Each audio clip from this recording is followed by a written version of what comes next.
All right, welcome into the third episode of the 2022 MLB Draft Show.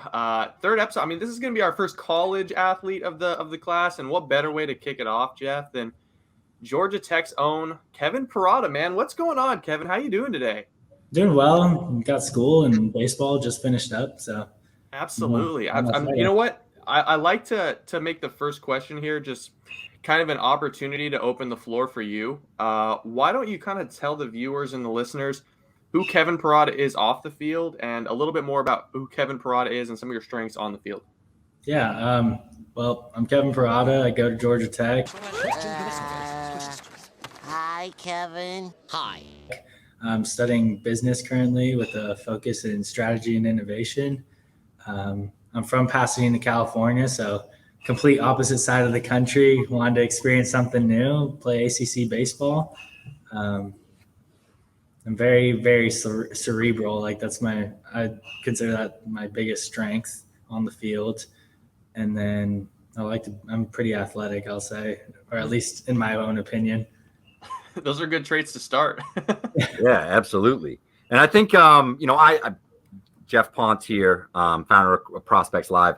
I worked the Cape this summer for Perfect Game. Was down in Chatham for the first 2 weeks of the season. So while you were there in Chatham, I was also there. I got to see you play 6 or 7 times. So a lot of that athleticism, hitability, and just baseball feel on display. I think that's probably one of your biggest strengths is just, your ability to sort of dissect the game, understand the moment, and know what you need to do.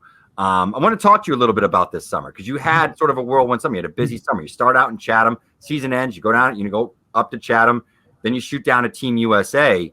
You got to play with a lot of really talented players and experience a lot. So what was that summer experience like for you? Because you really got sort of the high-end summer, college baseball experience.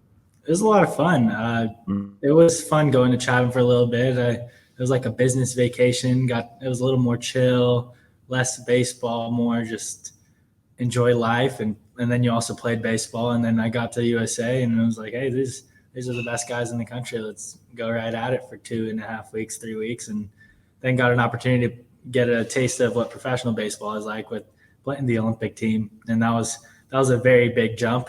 But it was really cool. And I got to measure myself up against guys that have played in the big leagues for 15 years and guys that have just made their debuts. Some of them. Sure. What was the biggest thing that you were able to take away from the Team USA and the Cape Cod League? Because, I mean, playing in the ACC, you're facing some of the best pitching and some of the best bats across the country every night. But, when you kind of get all of that talent into one bucket and you're facing it pitch and pitch and pitch, what sorts of things were you able to pull away from those experiences that could help you in 2022 with Georgia Tech and, at the next level? The biggest one was honestly just taking those little wins, even just a quality swing or making a play, whatever it is. That's where you got it happen because everything becomes very tough, especially in the ACC or in any other level of baseball. So the more you can stay confident with just the little things and keep your focus on your intent and process, that's where things will come to fruition. So, and I was going to say, following up on that, through all those experiences and, just the amount of talent that you were exposed to, the amount of coaching you were exposed to, is there something that you, Kevin Parada, is taking away from the summer of 2021 that you feel is, better positioned you to be a great player or sort of take that next step? We obviously know how tremendous you were as a freshman. The biggest thing for me, like I said, was coming back with intent. And like I've always done things with intent, but there's just talking to Troy Tulowitzki over USA. It was like a different level of intensity with everything you do and how to stay focused. And he really helped me, especially hitting wise. And I've taken that into my catching is just how I can make every rep just that much more important. Focus on one goal, whatever it is. And that's my goal for that training session instead of trying to work on a million different things at one time. That's a great approach. So Kevin, you and I first connected in 2019 and you you really surged moving up onto the 2020 MLB Draft. obviously you end up at Georgia Tech, and you just blister the ball for all of 2021 as a true freshman. Have you been introduced to Kevin? No, which one's Kevin? Frankly, I mean, you were one of the best players in the country last year. Did that surprise you at all, coming in as an 18-year-old and just kind of taking the league by storm, taking college baseball by storm? Did you expect to find that type of success right out of the gate? It was really just coming back to how hard I was working and knowing that you're going to go into a baseball game and nothing's changed. Like, first couple of games, it was a culture shock because you're like, hey, everybody's better, everybody's like this. But once you settle in and realize the game hasn't changed, it's just guys are older, stronger, whatever. You just do what you do, and your hard work and process is going to leave it out on the field. And I mean, I believe I had nothing to lose last year, especially because like there was no backing behind me. Like, it's just go play, go enjoy it, and whatever happens, happens. Really quick follow-up on that. It sounds like it was a whirlwind. Was there a hallmark moment for you where, I mean, maybe there was a specific home run, kind of like, hey, I'm here, I can do this, I'm plenty capable? Mm-hmm.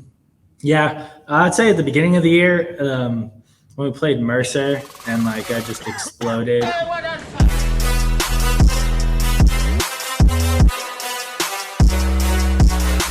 And then taking that into NC State.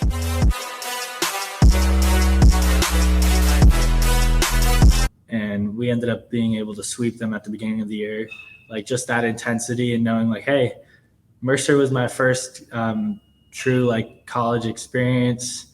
And then, but getting put in the ACC and playing NC State, and I hit just fine and I caught just fine. I was like, it's not any different. It's like, I'm okay. Definitely, that was probably the time that I realized like I'm back. I'm back. Yeah, exactly. Yeah, and I think just following up on that too. Is there sort of defensively a moment where it was kind of the opposite, where you're like, I've never seen that before? Could be at the plate too, but I'm just interested because you caught so many different arms, especially in an experience like Team USA. Obviously, a very talented staff there at Georgia Tech. But also, when you were down the Cape, you had a really talented staff there in Chatham. And I know you were working with guys, you know, in pregame bullpens and a lot of that stuff too before going into the game. Was there like a pitch or anything like that you were like, I haven't seen that before? Like, what's that? Yeah, well, my first time catching Zach Maxwell in college, that was an experience too. Yeah, everybody, like, it was just funny because he's just so explosive, but you don't realize how easy it is. Then you get in the box against him in like practice, and it's the same thing. You're just like, it just doesn't make sense, but it's ridiculous. And then he throws you a, I don't know, 2,900 RPM breaking ball. It's just out of hell, literally. An absolute yakker. Yeah, but that's probably like the first experience of like my huge jump from playing with quality guys outside of the high school prospects. It was like, okay, this is new, but yeah. Tell us about 2022 and who you're looking forward to catching, because Georgia Tech, you guys have kind of been stacking up some arms lately. I mean, you've got a pretty formidable arsenal in that pen. I'm honestly excited to see what every single guy that's coming in is about to throw, because I know we've got some guys like Bart Nicky and Maxwell and Marquise, Dawson Brown. All of them are working on stuff that it looks so far like things are about to explode for them. And then we got young guns coming in too that I'm enjoying, starting to see what they've got, and they're getting a feel. I think this is week 2, so I'm excited to see in the next couple of weeks where we're going, and once we get to season, obviously, see how powerful our staff can be. Good points. And Georgia Tech is obviously a very talented program. So you're playing with a lot of great players. In terms of opponents that you've faced, it could be a hitter, could be a pitcher. Anybody outside of the Georgia Tech program, is there anyone that really sticks out to you, just in terms of like stuff? Maybe a hitter where, you know, you're obviously getting a different sort of bird's eye view of all that, where you were like, I can't believe he got his bat on that. Is there somebody that like really sticks out to you in that sense?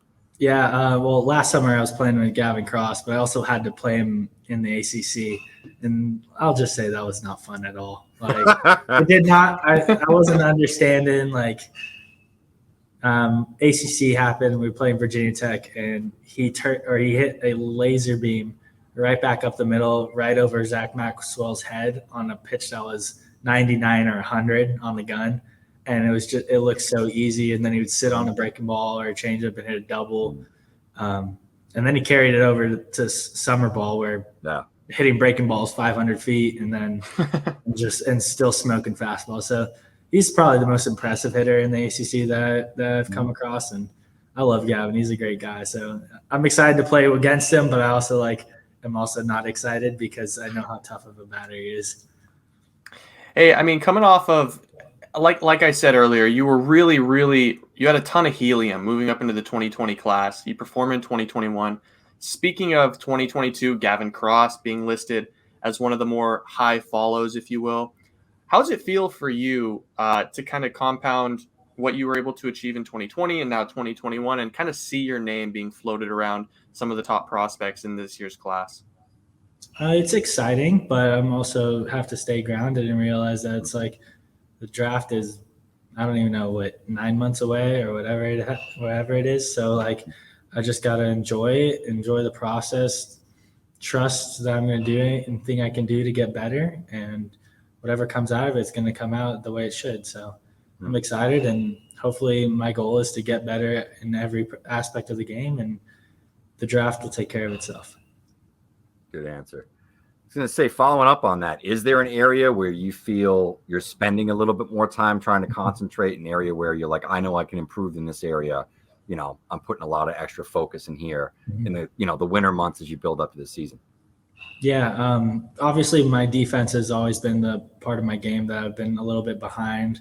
Right now, offensively, I'm just getting back into it, trying to get a feel for everything, but I know it's going to work itself out. But catching, I'm working on receiving every day. The blocking is going to come as time goes on and getting more comfortable in my position.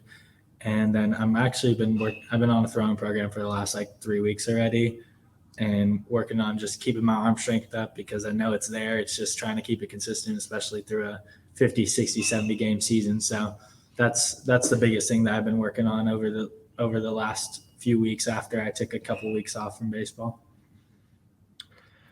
I know you were big into blast motion and hit tracks your senior year of high school. Is that something that you have continued to incorporate in your game at Georgia Tech, or have you kind of more transitioned to more of a feel guy?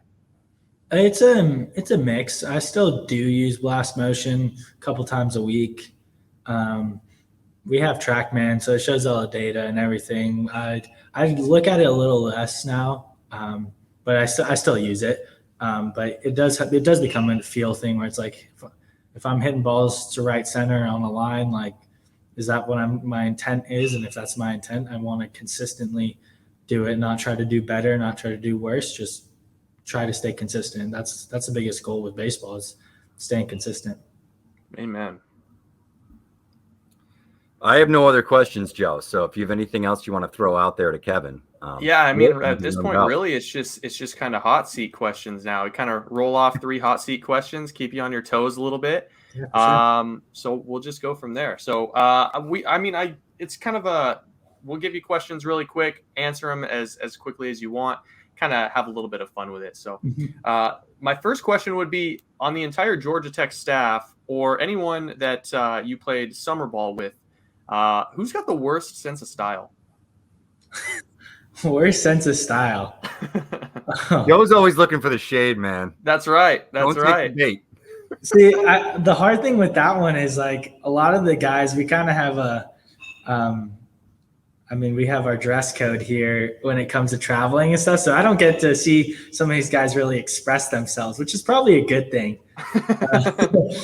Man, that is a hard one. I don't even know. All right, I'll give you a different one. Anybody in the clubhouse got not the best taste in music? Ooh, not the best taste in music. I'm not really a rap guy, so we have a bunch of guys that love rap, but that's not really my thing. So I'd say those guys, but does not say, I don't think anybody's got a terrible taste in music where it just stands out like a sore thumb. Nobody's throwing opera out there in the dugout? No. All right, I'm man. a big classical music guy. Yeah, I don't think you see that. it You don't doesn't see that jack in me college up. baseball. Classical music has never pumped up my slugging percentage. So, Yeah. all right, Kevin, last question. This is kind of a fun one. What's the dumbest fact about something completely stupid that you know that a lot of people don't know? About me? Oh, Not even about you. I mean, last year we had a guy tell us that Pringles are not a potato chip because the percentage of potato isn't high enough. That's the reason he went in the top 10 too. Was He Benny did go. He Montgomery. went in the top 10. He That's went in right. the top 10 for that reason. Pringles are not a potato chip. No, they're not. No, Apparently, really they're not. made of like those potato flakes that like you make the fake mashed potatoes out of, and they're Yep. just pressed together. That's all it is. Christian Franklin told us last year that if you stare at the sun, you'll never sneeze another day in your life. So you won't see it again. I'm not but you taking that won't sneeze risk. either. No, that sounds like a bad troll. Yeah. Yeah. So yesterday we had another episode where we learned a whole bunch about fly fishing. So, I mean, these are some good ideas for you. Anything that you've got that kind of is your niche. We're buying you time. The weird thing is I'd really like that. Like I know that you shouldn't trust me to cook. That's about it.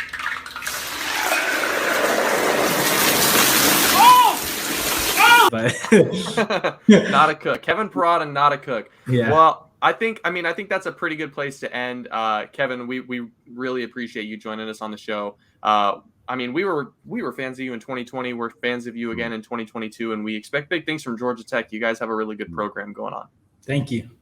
Absolutely, man. All right, we'll talk to you soon. Go get them this year, and we'll be rooting for you. Sounds good. Thank you.